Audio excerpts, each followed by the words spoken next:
Assalamualaikum warahmatullahi wabarakatuh. Waalaikumsalam warahmatullahi wabarakatuh. Teman-teman YouTuber yang channel MCM ya. Ya, betul.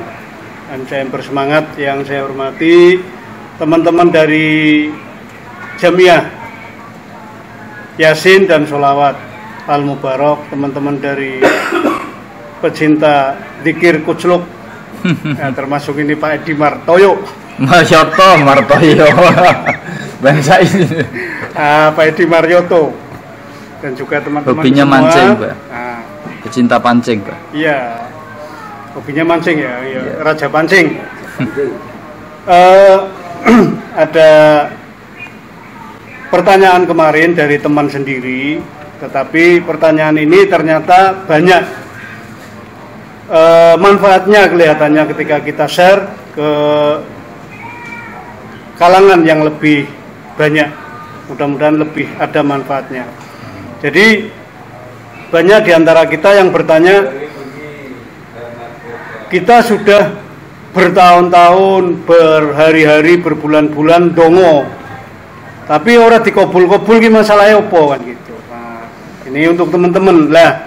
Ternyata memang kita harus berusaha untuk mencari bagaimana kira-kira hal-hal yang bisa untuk menunjang sebagai wasilah menjadi semakin lebih baik atau semakin lebih dekat kemungkinannya dengan doa dikabul kan gitu. Kalau kita pengen kabul terus nyatanya kita sudah merasa berdoa terus kok ndak kabul-kabul, kok kita kemudian lepesek terus, berarti sama aja dengan kita menginginkan sesuatu tetapi kita tidak berusaha untuk mendapatkan sesuatu itu. Nah kan gitu. Nah, apa kira-kira yang bisa kita lakukan supaya doa kita minimal bisa dilihat oleh Allah Subhanahu wa taala? Ada banyak cara. Di dalam agama ada 2 kriteria yang bisa menjadikan doa kita dimakbulkan atau diijabah oleh Allah Subhanahu wa taala. Yang pertama, Rasulullah mengatakan ada yang namanya waktu-waktu mustajabah. Nah, waktu-waktu mustajabah itu banyak diantara waktu yang sebetulnya di sisi Allah Subhanahu wa taala mustajab kalau kita memohon, tetapi karena kita mungkin tidak tahu atau mungkin juga karena yang jelas itu tadi kita belum tahu, nah itu ternyata waktu mustajabah kan gitu. Salah satunya adalah misalkan waktu mustajabah yang pertama adalah waktu diantara adzan dan sholat. Nah, jadi ketika kita dengar adzan, kemudian sebagian diantara kita ada yang pujian. Nah, pujian, pinter Mas Pak Desulkan itu pinter. Pujian ya. Pujian itu lah pada saat itu mungkin pujiannya juga sholawatan itu merupakan doa. Dan bagi kita yang tahu pada saat diantara 2 waktu itu, antara adzan dan qomat itu kita berdoa sesedikit mungkin tidak masalah. Nah, banyak kelihatannya terlalu terlalu ngoyo. Masalahnya tempatnya diantara adzan dan sholat kan sedikit, terus harus ada sholat sunnah juga. Kita minta di situ meskipun hanya Rabbana atina fid dunya hasanah, di 2 waktu itu adalah merupakan salah satu di antara waktu mustajab. Kemudian yang kedua, waktu sepertiga malam yang terakhir. Nah, sepertiga malam yang terakhir itu dimulai mungkin antara jam 1 atau jam 2 sampai menjelang adzan subuh. Nah, sampai menjelang adzan subuh. Bahkan di waktu sepertiga malam yang terakhir itu dulu di generasi awal-awal Islam itu mereka mewajibkan untuk bangun di sekitar itu. Rasulullah SAW itu pertama sebelum mendapatkan perintah sholat 5 waktu, sholatnya adalah itu. Jadi generasi awal sudah terbiasa dengan bangun sholat sepertiga malam yang akhir, sehingga sudah seperti wajib bagi mereka. Nah itu ketahuilah itu adalah waktu mustajabah juga. Nah, kemudian yang ketiga waktu mustajabah selain itu adalah waktu di antara sholat maghrib dan sholat isya. Nah, dua waktu itu adalah waktu mustajabah juga, sehingga hampir semua thariqat apapun itu mempergunakan dua waktu itu untuk zikir. Semuanya, ya thariqat Qadiriyah, Naqsabandiyah, Sadiliyah, Tijaniyah, semuanya ada waktu zikir di antara waktu maghrib dan isya. Kemudian ada lagi, kita sering menyebutnya sepele ini, ketika turun hujan. Nah, turun hujan itu kebanyakan kita, apalagi yang punya keinginan menggebu-gebu, begitu ana udan terus menggerutu. Padahal itu saat mustajabah untuk doa. Sehingga alangkah baiknya mulai saat ini ketika hujan kita sempatkan sedikit apapun kita sampaikan permohonan kepada Allah. Itu adalah waktu mustajabah juga. Malaikat turun dengan bersamaan rahmat hujan itu. Kita memanjatkan doa, maka doa itu juga akan sampai kepada Allah Subhanahu wa taala. Itu waktu-waktu yang mustajabah diantaranya. Yang selanjutnya, kalau kita sudah berusaha dengan ini, ada lagi yang namanya tempat-tempat mustajabah. Nah, tempat-tempat mustajabah ini banyak. Lah, andai kata ada 10 tempat mustajabah, maka 7 diantaranya ada di Haramain, ada di Mekah dan Madinah. Sehingga ketika saya punya hajat agak besar, saya konsultasi ke Habib, jawabannya gini saja, umroh kono. Wah, loh, umroh. Ternyata rahasianya ini, rahasianya maksudnya itu. Tempat yang mustajabah di sana banyak sekali. Banyak sekali, dan itu langsung connect dengan Allah Subhanahu wa taala. Salah satu contoh misalkan di Rukun Yamani ya. Kita urut saja wes, kita urut misalkan di daerah Madinah itu ada tempat yang namanya Raudhah. Raudhah itu adalah tempat antara tempat khutbahnya Rasulullah, mimbar khutbahnya Rasulullah sampai ke rumah Rasulullah. Itu namanya Raudhah. Sekarang rumahnya Rasulullah itu buat makamnya Kanjeng Nabi, makam. Nah, itu adalah tempat di mana setiap hari tidak pernah sepi dari malaikat di situ. Dan itu adalah satu-satunya tempat di dunia ini yang tidak akan pernah hancur meskipun kiamat datang. Karena di situ ada makom suci Rasulullah.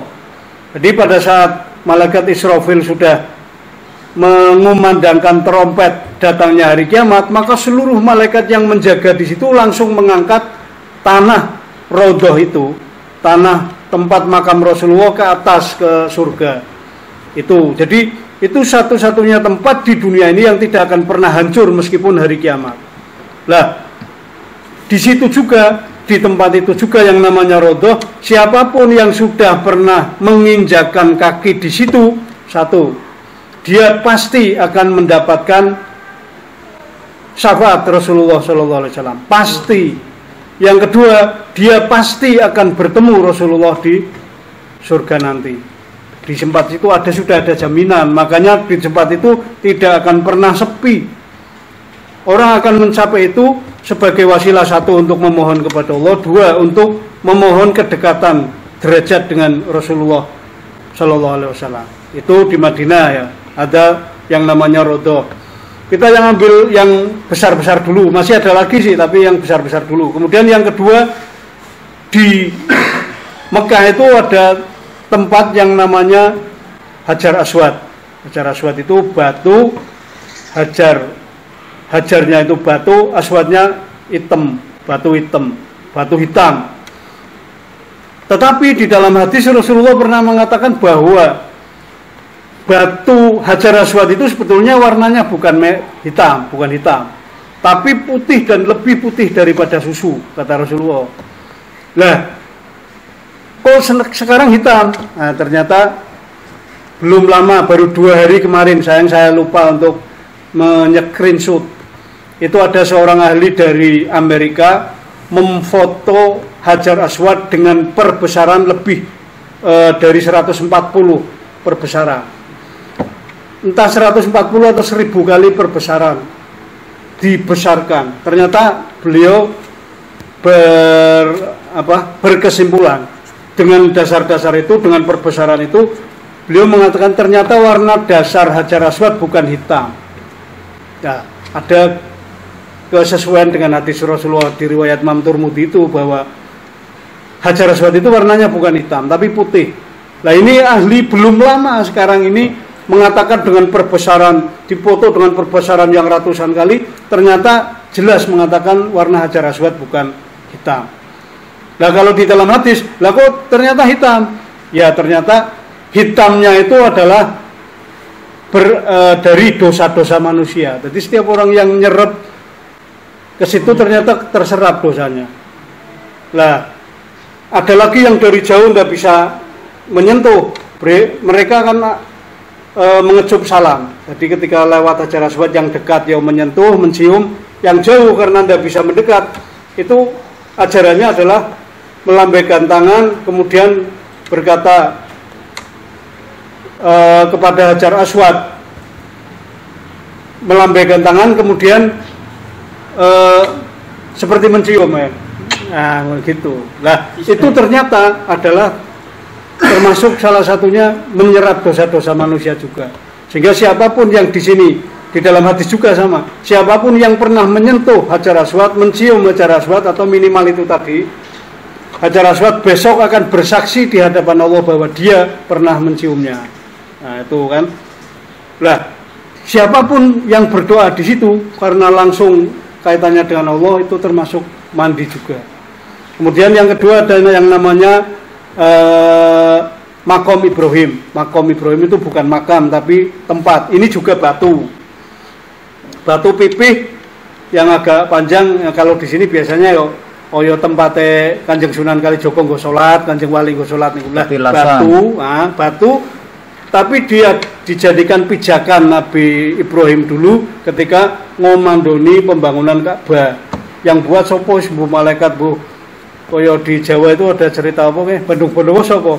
Asmonya Nabi Ibrahim mengomando itu dan ternyata nepak di batu itu yang namanya Makom Ibrahim.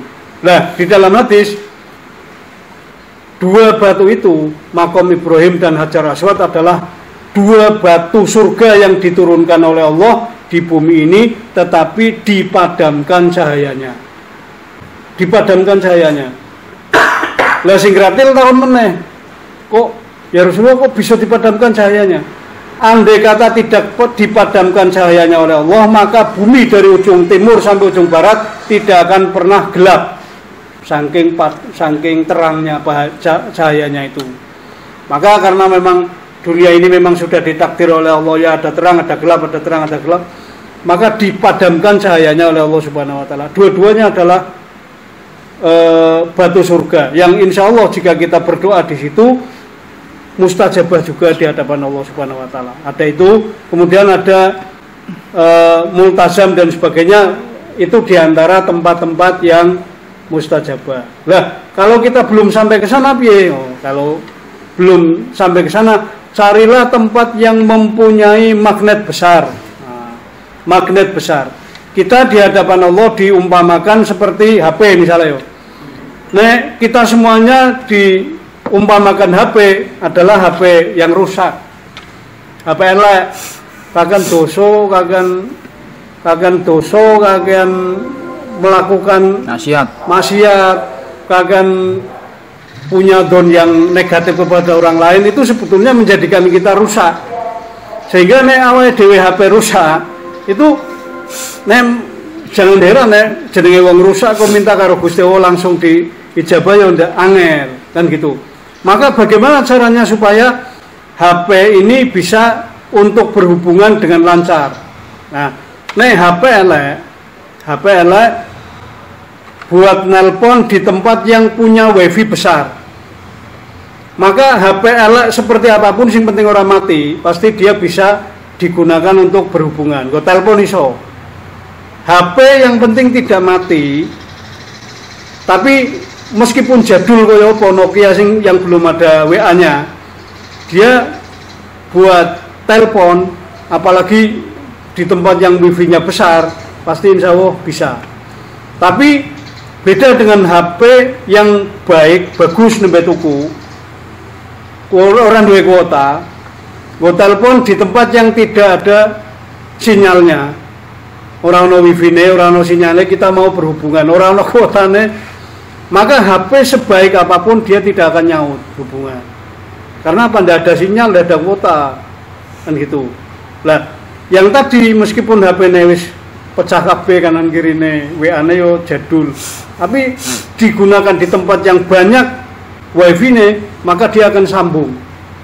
Nah, HP jadul itu adalah kita, karena derajat kita di hadapan Allah Subhanahu wa taala bukan sebaik HP yang bukan sebagus HP yang sekarang ini. Maka HP jadul itu seperti kita.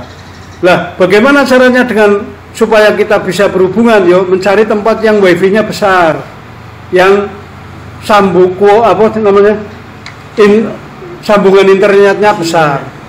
Lah di mana itu? Nah itu yo di tempat seperti Masjidil Haram, di tempat seperti minimal adalah makam-makam aulia yang sampai akhir hayat beliau semua orang meyakini bahwa itu adalah pejuang agama. Nah di tempat itu adalah tempat konsentrasi yang diridhoi Allah Subhanahu wa taala, yang konsentrasi malaikat juga, sehingga kita jika berdoa di makam orang suci, terutama orang yang sampai akhir hayatnya betul-betul diakui sebagai penyebar agama, itu insya Allah mustajabah. Bukan doanya kita tapi nyilih wifi-nya itu. Kita berdoa kepada Allah tapi nunut wifi-nya beliau, bukan kita minta ke makam itu, enggak, bukan, beda. Kita nunut. Karena apa? Karena tempat itu punya wifi tinggi, punya sambungan internet tinggi, kita nunut sehingga langsung connect ke sana. Sehingga keadaan kita seperti HP yang jadul itu tidak masalah di dalam membawa doa. Karena siapa yang membawa wifi-nya itu? Nah, itu di makam-makam orang yang sampai akhir hayatnya menjadi pejuang agama. Kemudian yang ketiga, misalnya tempat mustajabah yang lain, misalnya apa?